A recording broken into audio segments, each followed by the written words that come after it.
Are digital or virtual classes going to replace really good live instructors? Of course not. Of course not. They're just going to enhance the offering so more people can participate in group exercise.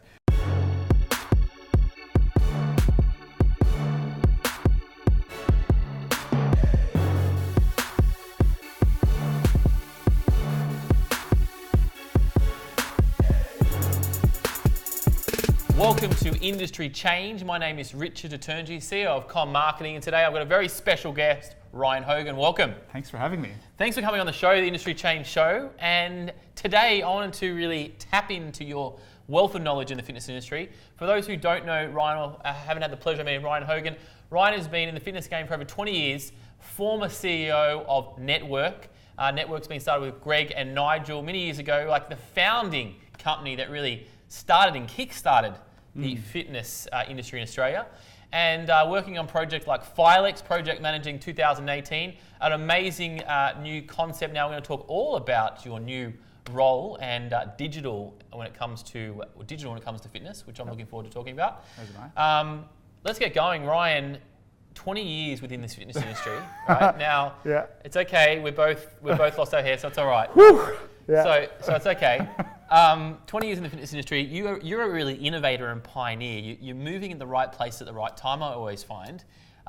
You came to Australia from Canada and landed yourself really in a founding, solid company like Network with mentors like just Nigel and Greg.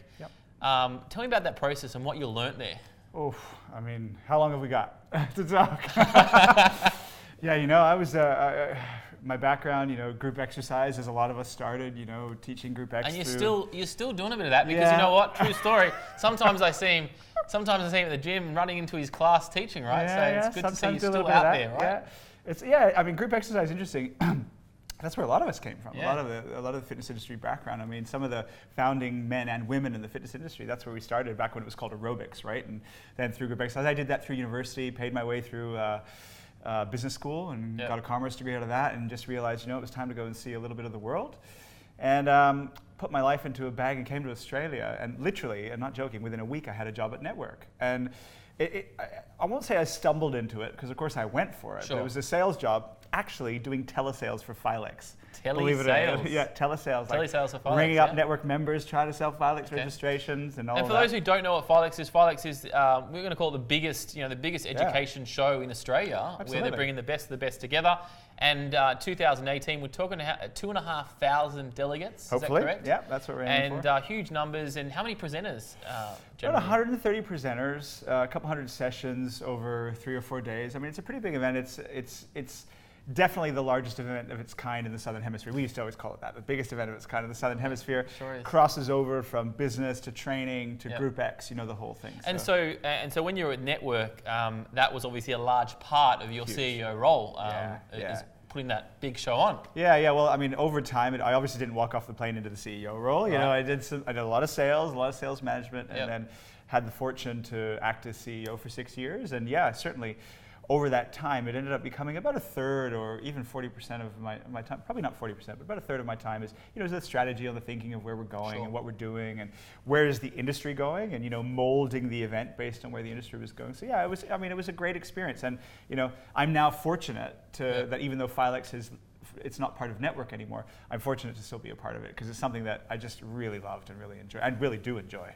Yeah, amazing. And let's talk a bit about that, because we'll touch on Filex in a little bit, but the innovation piece, like you're now moving into a different stream, which we'll get to, but I'm able to see that you're seeing opportunities, right? And running in a CEO position in Network, running that process. What have you learned, and what have you seen?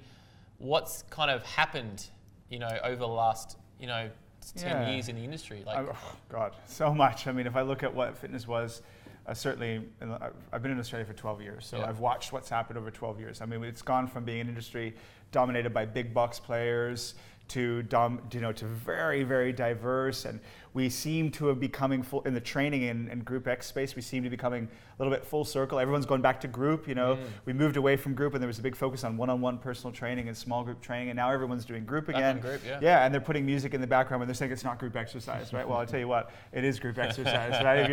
If you've got a group exercise and you got music playing in the background, it is. Okay. So it's really interesting to see. I see a more diverse fitness industry than I've seen in my career. I see more people participating in fitness activities, but I see those people participating across a broad range of fitness activities. If you go and do yoga, you're doing a fitness activity. Sure. If you go and jump at Sky Zone just down the road here, you're doing a fitness activity. Is that considered part of the fitness industry? It's an interesting conversation. I think. That is an interesting conversation. I've heard that come up recently quite a lot. I know Bill Moore, we were talking to him last week, and he's talking about 80%, like we're not tapping into a lot of the population. So do you see that we are tapping them, but different activities are not registered as like, okay, we're doing a fitness activity? Yeah, I mean, my experience is, I think if you look outside the fitness industry, or what we would consider the fitness industry, there's more people participating in physical activity than there ever has been. Right? Yep. Are we still missing a big chunk of the world? Absolutely. Is obesity a problem, and is inactivity a problem? Hugely. Sure. But are more people doing physical things than they ever have been? Yeah, I think they are. They're just not conforming to what we would call the traditional fitness industry. To the That's fitness a bad industry. word. I think Billy would hate that word. So let me retract that word. But they're not activating in what we would consider the main fitness industry. All right, but I think that's a great point there. Yeah, it's good that the more people are getting out there with different activities. Yeah. Which is great. And let's touch on Filex just for a little bit. Sure. Is this year bigger than the past? Is it always changing? Like what's the flavour this year per se? Yeah, I mean the main flavor is under new ownership, right? Yep. And that's a big internal structural change. Not that it really matters, I think, to the end user, because the content and the experience should be hopefully very, very similar. But the flavor, I guess, is we brought the best speakers from around the world across business and training and Group X and everything in to Sydney, where you can tap into that. Sure. That's the flavor. I mean that isn't terribly different to what it has been in the past. But we've worked under previous ownership and under new ownership. We're working incredibly hard on making sure that the experience of Filex is one that's difficult or impossible to replicate. So I'm pretty passionate about it. Obviously, I'm a little bit biased, but I think it's an incredible opportunity to learn from the best in the world, and also network with people around you. I mean, how isolated are our digital lives sometimes? Yeah. When, especially in the trainers, when do they get an opportunity to go and hang out with a bunch of other people that are just like them? I think that's key. And I think if you're a new trainer as well, watching this, or existing trainer, it is a time when you can have conversations and walk around. I know the fitness shows happening at the same time. Filex is upstairs. You don't get that often, especially in the digital world we live in. Yep. Connection is still always going to be there. Yeah, and I have this. I'm gonna take this moment for a soapbox, right? So I think I think actually the business of training, of personal training, and of group exercise to a lesser extent is actually more lonely than people think, right? You tend to work for yourself. Even if you're in a big gym, you might be competing for clients from the guy next to you, your manager. You see them now and again. You might even just communicate with them via email. What a great opportunity to go and learn from 2,000 other people that are in the same boat as you, right? So I think that's the value of these kind of events. More so, yes, the learnings are great, but the networking and the opportunity to just grow. That is key. And if you are in the fitness industry, make sure you get down there, check that out, because what dates? I think we're going to get this out before the show. So what's the date? Yeah. What's the date? The 20th to the 22nd of April, ICC Sydney. All information, you can find it at filex.com.au. Check that out. It's going to be a great event. Now, you're doing a really interesting role right now, which really got me curious, because we're running online marketing. We speak to a lot of trainers in the game about marketing and going online. And you've got a very interesting new role as well with a company called Wexer. Can you go into detail a bit about that? I can, yeah. So Wexer Virtual, very, very interesting company, doing very, very interesting things. Very innovative. Innovative is coming back again. Oh yeah, well, yeah. You're moving into these places, right? Well, it's interesting to me, right? I like doing interesting things. I like working with interesting people and interesting companies doing interesting things.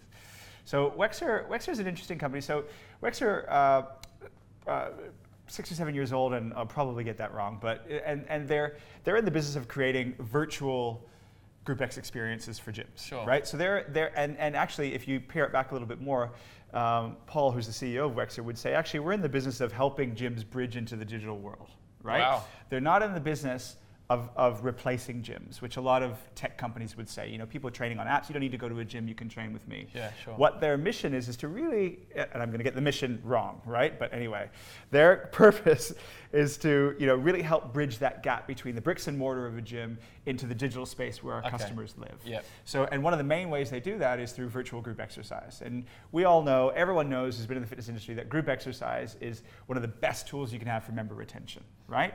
But there's pain points around group exercise. There's pain points, you know. It's tough to get instructors. Yep. It's tough to keep them. Yep. It's tough to keep them for yourself and make sure they don't work for your competitors. It's also tough to get programming, you know. Where do you get the new and innovative programming? It's also tough that you've got a room that kind of sits there empty for a lot of the day because you can only afford to have an instructor in the morning, in the middle of the day, and in the evening. Yep. So the ability to have virtual systems where people, particularly self-driven exercisers, can come and have a group experience, whether or not there's a live instructor, is incredibly appealing and interesting to me. It's interesting to see what they're doing. And you know, some of the installs that I've seen that Wexer have done, not so much in Australia, but overseas, are just really awesome. So I reckon the first thing that people are going to say to you is let's say they're a group exercise instructor. Yeah. Which I am, by the way. Which you are, yep. Yeah. I would be thinking, am I going to lose my job? Yeah. How does that evolve? Like, tell me about that. Yeah, it's an interesting question and one that comes up a lot. I bet it does. Yeah, it comes up a lot. And I can see the positives as well because it's amazing. Like, let's think about you can be there and we can get any instructor there. They're up there. You're doing amazing routines. I think it's a phenomenal concept. I'm just looking at the flip side as well. Of course, yeah. And you know, I'm probably not going to have an answer that's going to really satisfy the diehard Group X instructor. Sure. Which, by the way, I'm going to repeat, I am as well. Right. Yes. However, you know, digital music hasn't replaced concerts. Right? Yes. It's enhanced it, right? You know, and the digital space, I think digital is all about enhancing the live experience, right? So, is there ever, and I would say to your average Group X instructor, do you want to teach on Saturday at 3 o'clock in the afternoon to 2 people, right? Do you want to teach on Sunday at 7 in the morning to 3 people? Do you want to do all that sort of stuff? And their answer is going to be no. Yeah, sure. So because you don't want to do that, should the studio sit empty and not be used? No. Are digital or virtual classes going to replace really good live instructors? Of course not. Of course not. They're just going to enhance the offering so more people can participate in group exercise. And I tell you what, when you participate in a virtual group exercise class, you're going to love it, you're going to enjoy it. It's going to drive you to the live classes, right? Because the live classes are the ones that are going to have big numbers and the rock star instructor on the stage and all of that sort of stuff. So it's a compliment. It's a compliment. And that would be my answer. The flip side to that is it's a digital world. Yeah. It's a digital world. I mean, you work in the digital world. It's a digital world. And it's time to get on board, you know? Well, it's interesting because Nick, who's one of our, he's a manager in our Ninja Plus division, he loves apps and things like that. So he said, Richard, download this app. Sometimes we go to the gym, Virgin there. Sure. He says, download this app. And he was getting some really good results with it. So I downloaded it, paid the $70 for the year for the subscription. And I went through it, and it was really, I did one session without him, and then it's like, I don't want to take my phone into the gym. And it's like 2 sessions, I'm done with this. Yeah. And then I had a training session this morning with a trainer, and it's just like, I'm kind of tossing up, and they both hold their place. Absolutely. But I do, they're both great. Yeah. And I think what you're saying is that there can be a combination. Absolutely. I think that's key. Because like when a personal trainer, back in my days, personal trainer, I'd say, okay, I'm going to see you twice, and here's your homework for 3 sessions. Right. You know what I mean? To get ultimate results. Of course. They're going to mix things around. Yeah, of course. And the thing is, the virtual, in my mind, it just opens up a world of possibilities. It opens up, particularly for the club side of things, and the guys who are running fitness centers, they can run classes all day. They can run classes all day. They can run classes all night if they want to. Yep. We even have the ability at Wexer to do on demand, right? So maybe you have a certain portion of the day where your customers can come in and pick their own class. So it doesn't have to be scheduled. And you can do a mix of both. And it's about really utilizing that space. Utilizing that space that, unless you've got rockstar teachers that can teach all day, sits empty. And where would the instructors, who would the instructors be teaching these classes? Yeah, so Wexer has partners, content partners all over the world, right? I mean, I could list a number of them, but so there's actually content being produced right here in Australia under a great brand, founded by one of our industry founders as well. There's content that comes from great brands like Les Mills and Zumba and all of these, so you can have all of the access to that content. So there's content coming from all over the world. So it's not like new content no one knows about. We've got strong brands that people already understand, know, they love, and we're just kind of moving that towards it. Absolutely. Wow. I mean, I think at this point, and I'll probably get this number wrong, I think there's over 800 pieces of content available to a Wexer user. So 800 different classes taught by different people, which you can select based on the equipment that you've got, the demographic that you've got, et cetera, et cetera. So a lot of content. I think it's key. I mean, we are moving in a world that we can, we've got to look and see, okay, is this something that I can get aboard, or is this something I'm going to be negative towards for the next 5 years and complain that change is happening? Yes, change is happening. Yeah. We don't watch TV anymore. We watch Netflix, we watch Stan, we watch our phone, you know what I mean? So so I guess you can figure out, hey, how can I make it work for my club? How can I make it work for me? And I think that's a better question than kind of saying, oh, it's going to change things up. That's right. That's great. Yeah. Okay, I want to ask you a random question now. You've been in the game for a long time, right?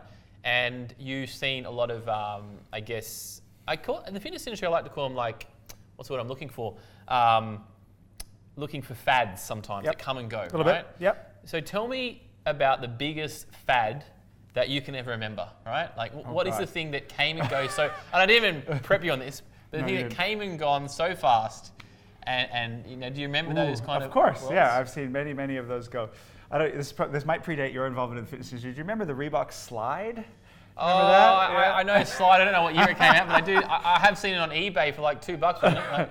Yeah. So the Reebok Slide was a piece of so off the back of Reebok launching Step, right? Step Aerobics, which was one of the biggest, the most successful brand launches, long-term brand launches in the world, right? They launched Slide, which was all about lateral training. So you'd put on these really ugly booties and slide back and forth on a slick thing, which was it was kind of to mimic like cross-country skiing and all of this sort of stuff. And because it came with the backing of a big brand, everyone sort of got behind it. It was incredibly painful. I mean, you do one of these classes, you're abductors and adductors. I've never been in so much pain in my life. And there's only so many times you can slide back and forth. Sure, what else can you do? What else can you do? That's probably the one that sticks out the most. That's going a long time. That's probably late 90s, mid 90s, late 90s. So we're going back a while there. That's off the top of my head, that's probably one of the and then the flip side of that, where do you think we're going to be in the next, let's say 10 years down from the line? Like, what do you see happening? Is it the virtual thing, or is it something else? Well, of course, I'm a little bit biased with virtual, so I think that's going to play a huge part in clubs being able to expand their offerings and get out into the digital world that their customers live.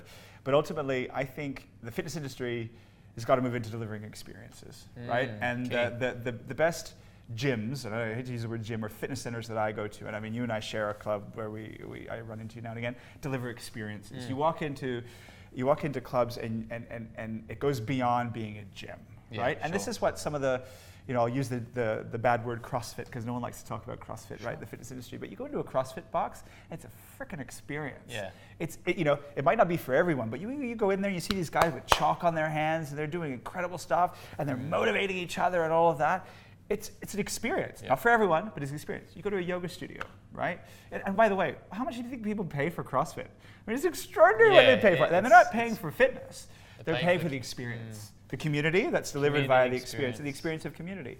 Yep. I practice yoga myself, and in fact, I joke with my friends that the yoga studio I go to, it's the first time I've paid for fitness in 20 years, right? Because I've never had to pay for a gym membership, right? That's the perks of the job. And I go, could I do yoga at the gyms where I go to? Yeah, I could. But the yoga studio where I go to delivers an experience. Wow. They deliver an experience, and I'm willing to pay for that. I think that's really key. We literally just finished one of our workshops here. Everything's just kind of still set up, and the topic I left it off was about experiences. And when you market online, when you do any marketing, the best form of marketing is to ensure that you can market online with an experience. Yeah. And I think that's a really important point you brought up there, because literally at the end of the day, people want a feeling and they want an experience. And if you can offer that, it doesn't matter what you're selling, they're going to buy that experience and feeling. Yeah, all of these studios that have opened that would consider themselves to be on the fringe of the fitness industry, it's what they're doing really well. You go to some of these Reformer Pilates places. I mean, there's been Reformer Pilates beds in gyms for 15 years. It's the same exercise. But what are they delivering? They're delivering an experience. You go in there and they've got the good lighting and they've got the good instructors and the sense of community and events and all these sort of things that happen. And I'm going to circle back to CrossFit here. I have a bit of personal experience with it, not too much, but around my peripheral. And these people are not going to leave the CrossFit box ever, right? Because they are delivering an experience of community, an experience of exercise, an experience of competition that you can't get when training at a gym. A few years ago, I went for my first CrossFit experience in Canada, actually, Calgary. I got there a place for 4 months. I was living there, and it was starting to snow. And I joined up to a CrossFit box, and I literally got on my push bike and rode at lunch to get to the CrossFit box and back 3 times a week. I just loved it. It was just like, I didn't have a car, but it was just like I was getting there through the snow because I wanted to go to CrossFit. Can you explain it? It just brought me in. It's hard, isn't it? It's hard. And there's other great brands that are doing it. I mean, everyone knows, or not, I shouldn't say everyone knows, but a very visible one is SoulCycle in the U.S., right? You know, SoulCycle in the U.S., one of the most successful indoor cycling brands in the world. You know, sold to Equinox for millions and millions of dollars. It's indoor cycling. We've had indoor cycling in our gyms since the late 90s. But what does SoulCycle do? I mean, I challenge you to go and try a SoulCycle next time you're in the U.S. It's unbelievable. Like, you walk out of there going, I just paid $35 US to sit on a bike and ride for 45 minutes. But I tell you what, it's a hell of an experience. It's a lot of fun. And that's why people I would check it out. I'm getting on a plane tomorrow, so we'll check it out. I've heard amazing reviews about it. So just to summarize this conversation, because you know, a lot of this interview too is around you know, how do you really take a concept of industry? How does it change? And what I'm hearing can be loud and clear that it's about the experience, it's about the feeling, and doesn't matter what kind of concept or fad that it's going through, it's the same. It's always the same. Yeah, pretty much. Fantastic. Deliver an experience and people will come. I really think that. Amazing. Thank you so much for joining us. Thanks Appreciate for having your time. me. Yeah, it's good. Hope you enjoyed this episode of Industry Change. Remember, if you want to listen to this experience, like the one, this experience, through podcasts, you can do that through iTunes and Stitcher. Subscribe to our YouTube channel as well. And if you're in the fitness industry, please go to our Facebook group, a private Facebook group called Crush Your Fitness Marketing. We'll put the links up here and you can check that out. Until next time, I'll see you later. Thanks so much.